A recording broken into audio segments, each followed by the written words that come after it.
Greetings, movie enthusiasts. Get ready to learn something new. Action. We're highlighting an emerging trend in social media, the microdrama. For those unfamiliar with the term, microdrama refers to a condensed mode of storytelling that clocks in at under 2 minutes for each bite-sized episode and can add up to between 80 and 100 episodes or more. Unlike traditional TV shows, microdramas deliver content that's optimized for vertical and smartphone viewing. In the Northern Ocean, there is a fish. Its name is kun. The size of kun spans thousands of miles. When the bird takes to the sky, its wings loom. This trend originated from the adaptation of Chinese online literature translated into various languages and sold abroad. With the advent of mobile internet and the proliferation of short video platforms, vertical screen dramas have invigorated the microdrama industry. China Literature, a subsidiary of China's tech giant Tencent, which owns a plethora of popular novel copyrights, has officially ventured into producing short dramas. In the third quarter of 2023 alone, 150 microdramas were released, nearly double the total for the whole of 2022. The market value of microdramas produced in China reached an astounding 37.39 billion yuan in 2023, more than 2.5 times more than in 2022. This equals 66% of the domestic film box office in 2022. These made-in-China dramas have not only won domestic popularity, but have also ventured abroad. Real Short, for example, owes its success to its unique local strategy. Initially, Real Short brought Chinese short dramas to the overseas market with English subtitles. But after initial average results, Real Short began to feature authentic European and American actors, filming on location and localizing the scripts. How shameless of you to come here and beg us for money. I'll pay you guys back, I promise. Lauren, maybe we can let her borrow the money. I mean, it's her mother that's sick. You're still thinking about your ex-wife? The business model of such apps is uncommon. The first few episodes are free, but viewers must pay to watch the subsequent ones. It costs an average of $1 for a 2-minute episode. This model has resulted in the app being downloaded 11 million times across iOS and Android platforms, generating $22 million in net revenue since its August 2022 launch. At its peak, Real Short boasted daily global revenue of around $270,000. Microdramas may be a transformational shift in the way we consume entertainment. Now let's scroll to join our discussion on why such a mode went viral.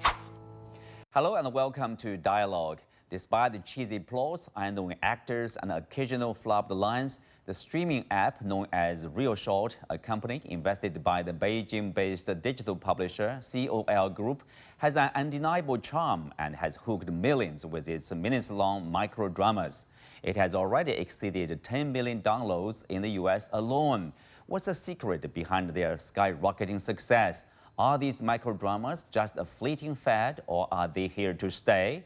And with the production costs that are just a fraction of traditional TV shows, could this be the new way we produce and consume content? To help us look at these questions and more, I'm joined by actor Kasey Esser, Gary Mo, part of the core team at Highstreet, and Chen Jiahe, Chief Investment Officer at Novem Arcae Technologies. That's our topic. I'm Xu Qinduo.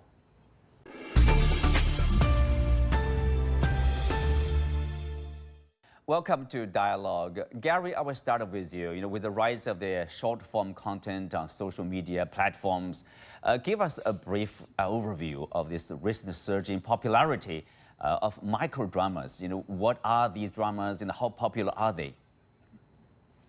Yeah, so, I guess the key example, of course, that everyone talks about in terms of microdramas, the platform is Real Short. So essentially what it is envision your standard idea of a season, right? A season of a drama where there's many, many episodes. But in this case, instead of each episode being 30 minutes to an hour, each episode is about 1 or 2 minutes, right? And then you get maybe 30 to 60 different episodes. And instead of like a Netflix where you pay about $10, $15 a month, in this particular case, you're literally paying most of the time per episode. So to just see the next one, instead of you just like scroll to kind of reach the next. And definitely, has taken off hugely, as you mentioned, with millions and millions of downloads, kind of taking the kind of entertainment world by storm in many ways. Kasey, you are part of this micro drama. Tell us your experience, working on those dramas. Share with us some of the probably unique challenges and rewards that you have encountered, during the filming of these dramas. Well, it's been a blast. I mean, the challenge with the verticals is you're basically making a feature film in 8 to 10 days. So Gary was saying, the episodes are a minute long, but in each, show, there's between, 70, 80 episodes that are a minute each, which equate to the length of an actual movie. So you're making a movie in 10 days. So the days are very fast paced, and you have to be able to, in my case, memorize lines very quickly, change your wardrobe very quickly, and be able to adapt to scene changes and things that come up last minute. Do you like it? How do you compare it with say, traditional drama making? I love it, and one of the big reasons is, we make one and then it comes out in less than 2 months usually, so you get to see your work out there very quickly. And, it's just been very humbling to see the audience response and how much they love it. So I'm having a blast. Jiahe, Real Short, as we mentioned, is a company owned by Crazy Maple Studio, a Northern California company. It is one of the leaders of the new genre and has seen rapid growth in downloads and has managed to maintain a top 10 spot in the entertainment category of app stores. It has topped like 30 million downloads worldwide, and 40% of which came from the US. From an investor's point of view, what makes it so appealing? So many downloads there. The reason that it is expanding so quickly, I think it's because it just grabbed this niche market that was actually omitted by many people before. They kind of introduced the kind of episodes that most people in North America and these markets haven't seen before, and they employed the local actors and actresses, and they put out these things that nobody has ever seen before, and it's quite amazing. And customers got attracted, because these things are very kind of, these kind of episodes are really new, the stories are new to them. So they started feeling, okay, this is really interesting. And, when we talk about internet, online things, is that you have something that grabs the attention of some people and it will spread across the internet like a virus. It's really fast, so that we can see this company has got so many downloads in so short a period of time, and its parent company stock price being soaring. I wonder, how had this success acted as probably a catalyst for competition, competing apps and also the genre as a whole, Gary? Yeah, I mean, I think that with, again, like Real Short kind of leading the way, you're starting to see, at first, right, a lot of people thought, oh, it's just a fad, until a lot of, I think, as mentioned earlier, there is this virality component to it. So then you're starting to see not only the competing apps, like competing people to Real Short, the platforms to do this distribution, both in the US and, in Asia and elsewhere, but fundamentally, you're starting to see more and more of this content being produced on both like new and traditional platforms. And so it's clearly just as mentioned before, it's viewed as now, I think, just an innovative way to tell a story. It's not necessarily meant to replace anything. We're not going to see the bankruptcy of Netflix anytime soon. But if Netflix attempts something similar, I think it wouldn't be a surprise to anybody at this point. If you look at the cost, at least, Jiahe, for example, the production cost of these microdrama is significantly lower than traditional TV shows. It is said that they cost less than $300,000 to make an entire show from start to finish. And if you look at the traditional streaming services like Netflix, it spent $20 million per episode to produce, the recent one, Three Body Problem, for a total budget of $160 million. So, how do you compare the costs the cost is really low for each series, like a 2-minute story, and it's really low cost over there, and they get a lot of money paid by the people who love them. But the problem is always putting on the competition. When people find out this is so profitable, they get millions of dollars from these things, people will jump in because there's nothing there to stop other companies to be joining in. And when people join in, the whole story would be slightly different. You can't maintain a super high profitability for a long period of time. That's business. Business always retain your profitability to somewhere around 6 to 10% return on equity in the long term. So that's the thing. But they will probably have a very good semi-annual report. You don't know. We're expecting that. Gary, what's your response to what Jiahe has said about the potential challenges? Probably the competition will get fiercer, and also there are also probably the cost will rise, say, for these companies. Yeah, I completely agree. I think that when I look at this trend, I really am reminded of the kind of beginning eras of mobile gaming.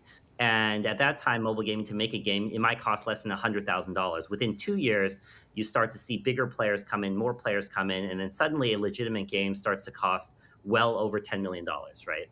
So I think that, history has proven that once something gets popular, entrants come in, it does make it harder, but it does professionalize the content that goes up, right? Similarly, I think, though, it doesn't necessarily mean it's only going to get necessarily more expensive and only bad in that sense. I think the other kind of key thing is that with this short form content, there's a lot of interesting, right? For me, as from a product manager, analyst standpoint, you can see there's so much more data and customer understanding you can have from this short form content, right? I don't have to make a 2-hour movie and then just put it out there and ask somebody, do you like this, yes or no?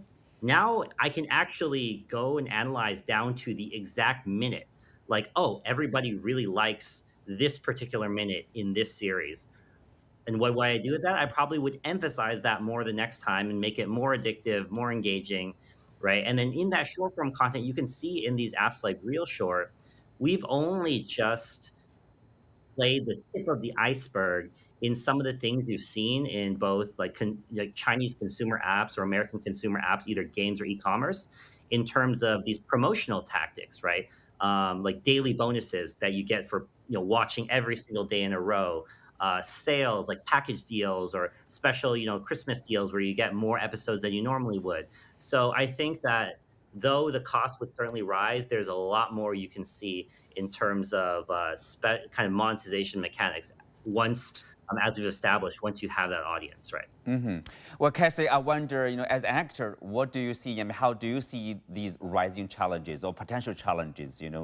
Probably will get more professionalized, probably the cost will rise and the competition will get fiercer, for example? I mean, I think it's a good thing. I think, when something's doing well and there's competition that enters the space, that actually makes everything better because it forces everyone to raise their game. And in terms of the production value, I don't necessarily think that will have to really go up a ton because people are already responding to the budgets that are presented and they're loving it.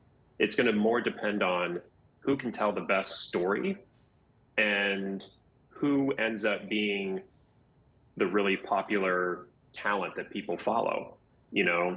Again, we don't even have financial statements from this past year. That's how new this is. So it's tough to say, what will end up happening, but I think the potential is unlimited. Well, adding to those potential challenges, one microdrama screenwriter mentioned the challenge of fitting 3 plot twists into each minute on screen. So, Kasey, could you talk about this emphasis on the plot twists here? Well, I mean, when you think of where these are made to be consumed, it's on the phone, and when you're on your phone, there's a lot of distractions that come in.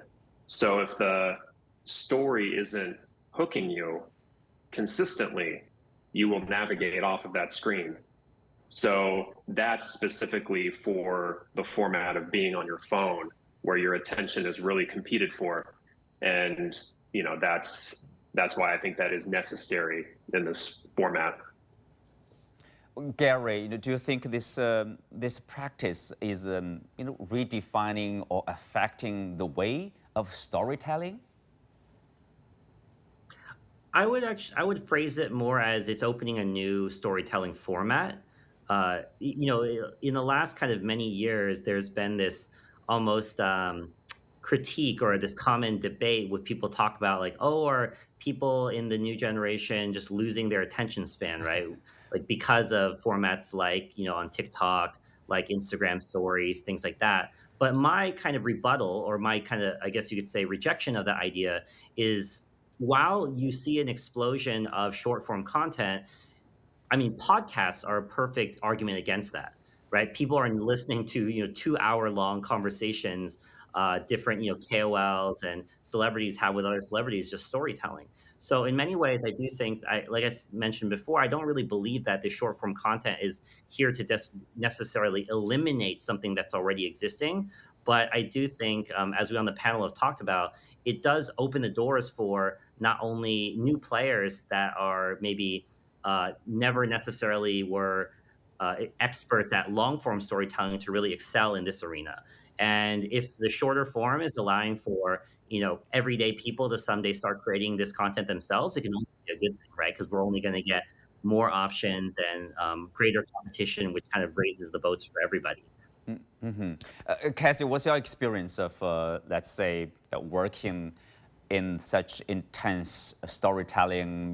Does it require anything special or additional to prepare for such storytelling, like speed? Well, as an actor, the preparation is very similar. I think with the fact that it is vertical, when we shoot the actual scenes, we have to stay a little bit more contained, because if we move like one step to the right or one step to the left, we'll be out of frame. So the blocking is a little bit tighter, but otherwise, it's very similar. Mm-hmm. With all these changes in the making, Kasey, how is this affecting the career aspirations of actors, writers, and directors? Well, for one, it's creating a lot more opportunity. Before, I did the first vertical, no one really knew who I was in the acting space. And now in less than a year, I'm making a full-time living from acting. I have a global fan base, and, that's due to these verticals. I could have done 100 short films. I could have even done a supporting role in a TV show on Netflix and not gotten the same kind of exposure that I've gotten through these, because I'm front and center where people are on their phones. Yeah. So, I'm able to reach them in a way that I couldn't have before. So, I think it behooves anyone that's coming up in the industry to, see this as a huge opportunity and to go all in on it. Gary, I wonder, what are the factors, basically driving such a shift? Is it because the rise of social media or this, information density? Like you don't simply have that kind of time to enjoy a long traditional TV drama, but at the same time, there is so much out there probably you need to be aware of, even to start a chat with your friends. You said it perfectly. I think that it's really the capacity to just sit down for an hour to watch something like very intentionally. Of course, I've been to the movies and seen a movie, but even in the movie theater, right, they remind us not to check our phones. So the capacity, as we mentioned before in this talk, about a phone being the main medium, the number one screen and I'm confident most people probably are looking at every day, is filled with distractions, right? So I might only have a minute in between somebody WeChat messaging me and then WhatsApp calling me and then do something else. So that time is very short, truly, in terms of kind of human behavior. And then again, like it's instead of the kind of maybe 20 years ago, the way I used to consume TV, it used to be more of a personal thing, right? Like I do it in the privacy of my own home. There wasn't as much like internet where I care what other people are thinking. But in this era, when you watch media, it also matters. I need to check on social media what people think. I want to see people share it, 50 times amongst each other. And so this short form content is just much more equipped, yeah, to not only fit in that mobile format, but to fit in that kind of time constrained format, and to also fit within that virality, like shareability format. Well, Jiahe, following on this theme of this, profitability, I guess, investment, how does this the production of micro dramas differ from the traditional TV making or TV drama in terms of like technologies, equipment, or how long does it take, things like that? It's actually a very, very different. I mean, if you look at the traditional, TV of especially the film, we talk about very, a huge amount of input. You invest tens of millions of dollars into a film, and TV series also requires a pretty large amount of investment, and you actually play a very long period of time, say 1 or 2 years, or even 3 or 4 years. You see some films took like 5 or 8 years to produce. But when we talk about microdrama, that's something really, really different. It's much less acting and this kind of special feature that we can see in it. But for microdrama, the most important part of producing microdrama is actually the script writer. They have to write very good stories, because you have a very tiny little screen for your mobile phone, right? If you look at the film, you're watching in the cinema, you've got a huge screen in front of you. You have a lot of things to express in it. But when you talk about microdrama, you're watching on something this large. It's very small, so it's more like a story played by people. So that means a scriptwriter, they should be they must write some kind of story that is really attractive to the viewers, and some actors and actresses will actually play that out. So the most important thing for microdrama is a scriptwriter. So that's a key difference for the microdrama to the TV and film producing. Let's take a look at this possible change of habit, probably, or possible shift of media consumption habits. The rise of online videos and the microdramas, Gary, some say that signals a shift in terms of people's habit in consumption, in probably also production. And they have paved the way for a new production industry, focused on short form content. Do you agree? Are we seeing a new trend here? I would say that this idea of a linear story, a continuous story that is told in this bite-sized format, this is new, I believe. But the popularity of short-form media has been around for many years and is only getting more popular, right? Like TikTok has proven this, Kuaishou has proven this, Instagram stories.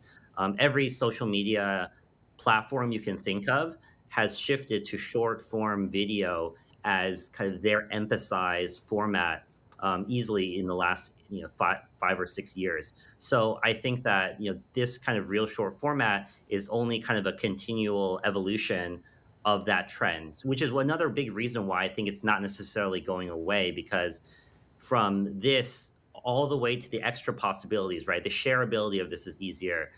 You already saw users that, on TikTok or otherwise are 2x kind of their voice, just giving you a 1-minute description of a Hollywood movie like Avengers or something like that. Like these kind of services people are providing to condense storytelling to a shorter form has already, you can see in every single major platform on earth that tells stories or shares media, is already showing you that short form content is something that the people want, right? And because of that, the more and more of it's getting made. Jiahe, if you again, if you compare with this traditional TV drama, do you think this genre, this short form content, poses a considerable, let's say, challenge, if not a threat, to traditional long form content?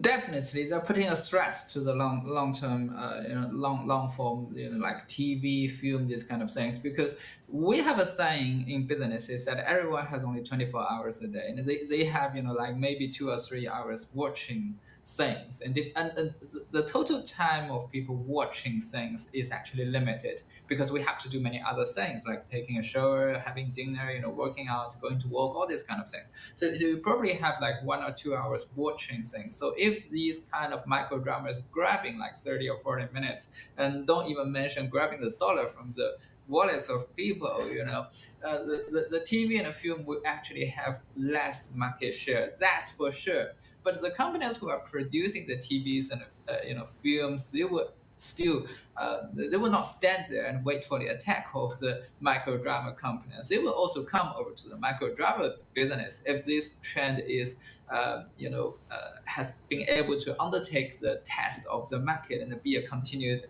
industry that grows and grows, and these companies will join in. I mean, who says that it's only the real shorts that can produce micro drama? We can do that as well. So people will join in the future if this micro drama is proved to be a long-lasting trend. Like if you look at this, as we said at the very beginning, many people would ask the question, Gary, is this micro drama a fleeting, fad thing, or is it here to stay and then evolve? And even something new will be made out of there. I think I am 100% confident. I would bet that it's here to stay.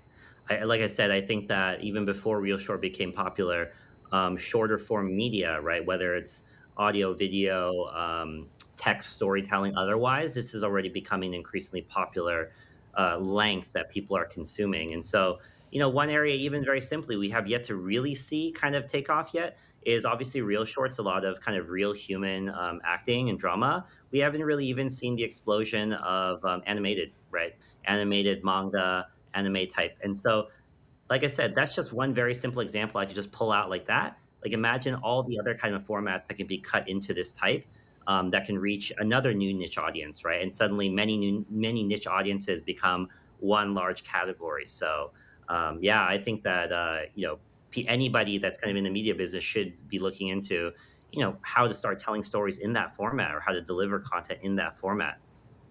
Well, on that note, we come to the end for today's discussion. Many thanks to our guests. You can also find us on the CGTN app on YouTube. I'm Xu Qinduo. Thanks for being with us. See you next time.